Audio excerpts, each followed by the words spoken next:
Alright, hi everyone, and how's life fighting centurions? Alright, we are still so grateful that amidst this pandemic that we are all experiencing, we still have this platform to actually educate everyone, not just to become responsible students, but more importantly is to become responsible citizens of this country. And that is actually one of the main goals why Nstp is mandatory for freshmen. So first, for those who still don't know me, I am Mr. F.Glee. I am a licensed professional teacher and a full-time college instructor and the program head of the elementary education department here in Nstp. And I am actually very excited to share with you a very important topic this day. Alright, so this time let's talk about the power of social media. So do you believe that social media is really powerful? Okay, so social media is actually defined as an electronic communication such as websites for social networking and microblogging for which users create online communities, share information, personal messages, and other content. Alright, so social media is very rampant nowadays in almost all aspects, in every fields.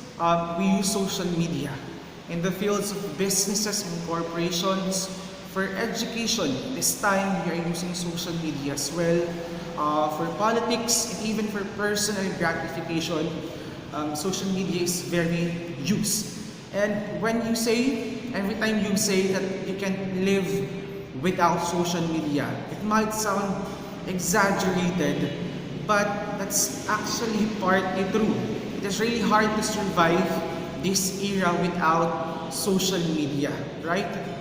Alright, so I'll be sharing to you some statistics regarding social media.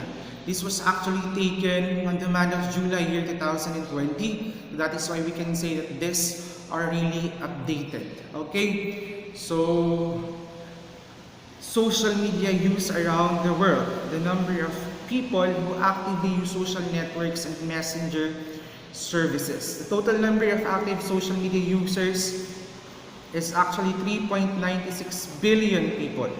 The social media penetration or users versus the total population is 1% higher than the actual population, that is 51%. The annual growth in the total number of social media users is 10.5% or approximately 376 million every year. The total number of social media users accessing via mobile phones is 3.91 billion. So that means the percentage of the total social media users accessing via mobile phone is 99%. So the remaining 1% probably are those who use laptops or other gadgets.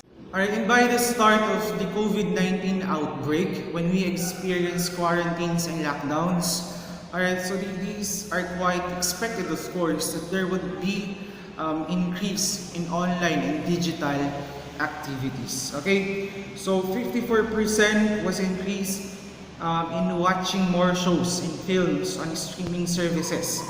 43% spent longer time using social media. Again, these are expected since we have more leisure times because we are just at home.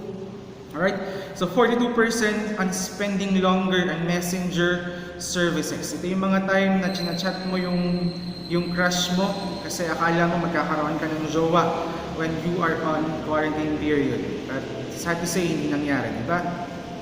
37% listening to more music in streaming services. 36% spending more time on mobile apps. Kasama na dyan yung mga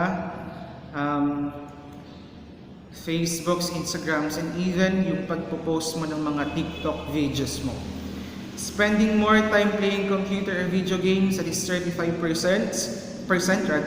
and 16% on creating and uploading videos, and 15% on listening to more podcasts.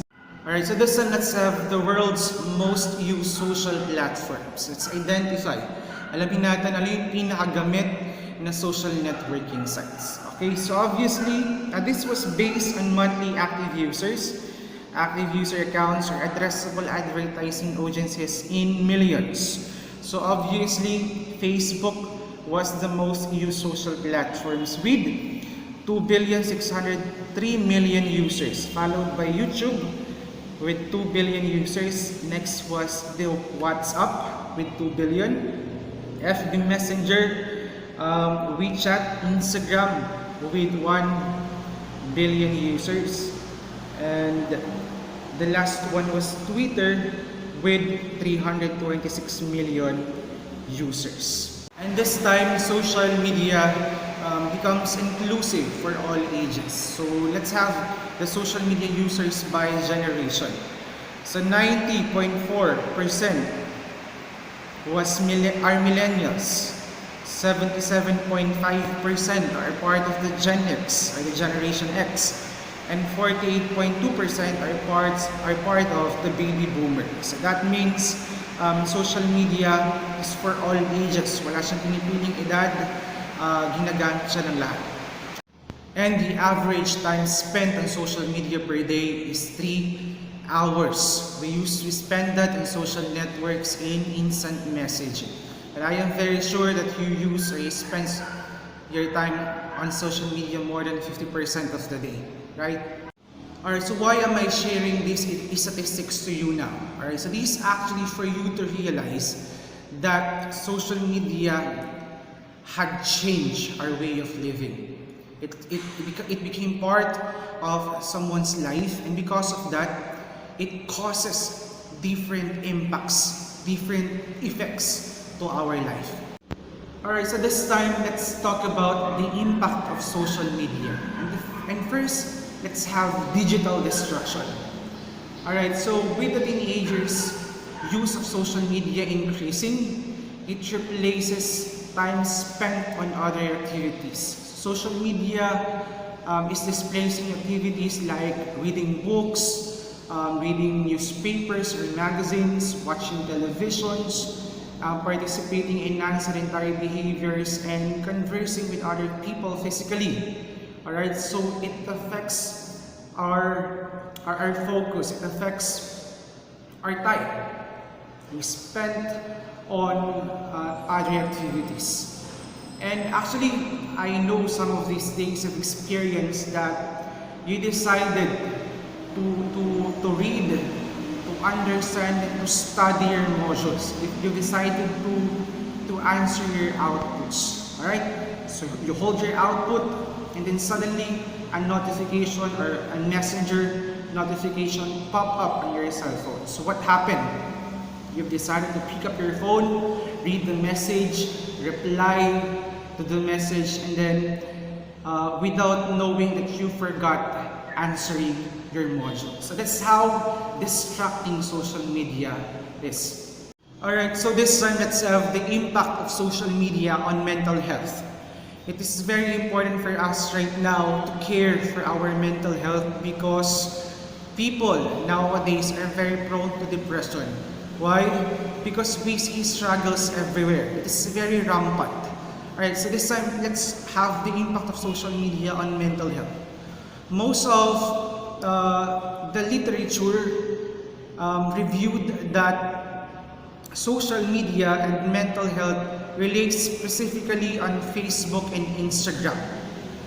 This is actually part of the study of Strickland here 2017 when he found out that those chat rooms and gaming social media reduce depressive symptoms, while those promotes image sharing increase narcissistic behavior, which is a risk factor on mental illness. It's very just like Facebook and Instagram. Alright, so there are actually certain factors. While other people are enjoying uploading pictures on Facebook, there are some people who feel less of a person seeing that. Alright, and sometimes when we look for positivity and then we bump into Facebook, we see negative posts there. Of course, our state of minds are being affected. And there are actually some people who can't manage or who can't handle that safely. Alright, so next we have cyberbullying. This is actually one of the potential consequences of social media. When we observe the digital world right now, we will notice that people are starting to become selfish. People are starting to become insensitive. People are starting to become self-centered. I mean, there is nothing wrong with expressing ourselves, showing your stand. But most often, it leads to cyberbullying. Imagine, may nakita tayo isa na nag-post ng itsura niya, and then, ng letrato niya, ng larawan niya, and then we see kung gaano kabuli yung mga tao, saying harsh words to that person. And that's very astonishing this time. Alright, and you yourself, you don't want to experience the same. So that is why we need to become responsible social media users. Alright, so next let's have the impact of social media on self-esteem. Alright, so as we all know, there are some people who are not used to show or to present themselves in front of the actual public. Alright, pero pagdating sa TikTok, di ba, nakakasayaw na ng todo. So it's good to know that somehow there are some social media who helps us to boost our confidence, to improve our self-esteem. Alright, but just like what I've told you a while ago, there are some people who lack self-esteem because of social media. Alright, so as much as social media sites promotes friendships and connectedness, they can also foster a particular type of anxiety called the fear of missing out, or FOMO. So FOMO is defined as an ever-present apprehension that others might be having a fun or rewarding experiences that you are not invited to, cannot attend, or not aware of, as well as identifying a need to stay continually connected to what others may be doing. Alright, so next, let's have the impact of social media on sleep. Alright, so obviously, we are very much affected. Our sleep patterns are very much affected because of social media. Yung 8 hours na right amount of sleep hindi nangyayari kasi nagpupuya tayo paglalaro ng mga mobile games or sa pagchat-chat, panonood ng YouTube. Alright, so our sleep patterns were really affected because of social media. And we all know that sleep is very important for our physical health. Alright, so not just it affects our sleep patterns, but directly it affects our physical health also. Right, and next, we have the impact of social media on emotional supports and community building. Alright, so obviously social media are used to keep in touch and connected to our family and friends, and also to gain or to build new communities or new connections with people with common interests. Alright, and that's one good thing about social media. And actually this time, churches really transitioned from physical to digital as well. And it can really help us to boost our emotional and spiritual well-being. Alright, so we had talked about the impact of social media in different fields, in different aspects. But we are going to focus mainly on the power of social media on the academic performance of the students. The first one, it gives us connection for information. So one good thing, and it's very undeniable, that social media serves as the reservoir. When you say reservoir, that means sources of information. If you have some clarifications, if you have some concerns, alright, regarding a certain instruction, and then you feel shy to approach your instructor or your professor, you approach social media. In just one click away with your question, social media gives you answers, gives you information. And then that's one good power of social media. Another, you can join various educational groups in social media, right? So somehow it gives us connection for information, and that's very helpful for us. It's very advantageous. That's the benefit of social media in the academic performance of the students. Next, it helps learning continues. Alright, so given the fact that we are amidst pandemic, alright, so we thought that education would stop. We thought that learning would stop. But no, because there is social media, there are educational technologies, it helps us. It helps the fields of education. It helps all students, even us teachers, to continue learning with our synchronous and synchronous instruction. It gives us the power. It gives us the power to continue learning even we are amidst pandemic. Alright, so we have Google Meets there, wherein online discussion continues, and it's very helpful actually. We have messengers to post your questions. We have different applications that we can use for online examinations. So undeniably, because of social media, learning does not stop. Alright? Hindi tayo napigilan, nagpatuloy yung ating pag-aaral. Alright, next, it broadens the scope of knowledge. So as we all know, learning does not happen, it does not occur in the four corners of the room. Educational institution, the offerings of the educational institution is somehow limited. If you're studying education, if you're studying customs administration, you focus mainly on the course. Alright, but social media breaks the limit. If you want to learn a certain skill or a certain competency, it gives us opportunity to learn. It gives us a wider spectrum of learning.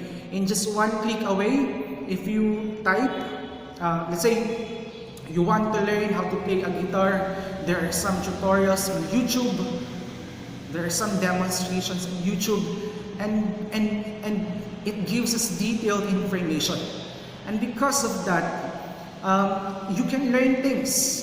It broadens the scope of knowledge. It breaks limitation when it comes to learning. Right, next, we have collaboration. Social media enables people to collaborate with each other. We are done with the old system of education wherein students are competing with each other. I just want to remind everyone that education is not a competition. We would like every individual to strive for excellence, to be excellent, and that will occur when we are collaborating with others. Alright? So with the use of social media, you can help other people. You can give your insights. You can give them things you just have learned. Alright? You can discuss some things because of social media, and that's very helpful. Alright, and last, social media motivates students, gives us motivation. Okay, so knowing that your professors, that your friends, that your classmates are just one call away, they're just one chat away, it somehow, psychologically speaking, gives us motivation, thinking that there are people who are willing to help us. Alright, so being motivated to study is a very important factor for us to strive for excellence. Alright, so we've talked about the positive powers of social media, and this time, of course, if there are positive, there are also negative powers. So this time we are going to talk about the negative powers of social media. So the first one is that it hampers our writing skills, because we are used in social media, we are used to the minimal words, we are used to shortening phrases or words. Just like instead of writing okay, we use K. Instead of writing because, we use cause, or we are used to shortening the words. Because of that, unknowingly, our writing skills are being affected. And also, our communication skills are affected. There are some people who are used to communicate good in social media, but in physical, they do not possess good communication skills. Nasanay kasi doon sa pakikipag-usap, sa messenger, pakikipag-usap na hindi magkaharapan. Kaya kapag dumating yung point na nag-uusap o makikipag-interact face-to-face or physically, nahihirapan na sila. Alright, and then next, of course, too much consumption of social media is always bad. Lahat ng bagay na sobra ay masama. So we need to understand how to use it properly. It gives us, it causes us to be easily distracted. Alright, just like what I've told you a while ago, sometimes we feel like it's more enjoyable to be in social media than to face the actual world. Alright, so those are the positive and the negative powers of social media.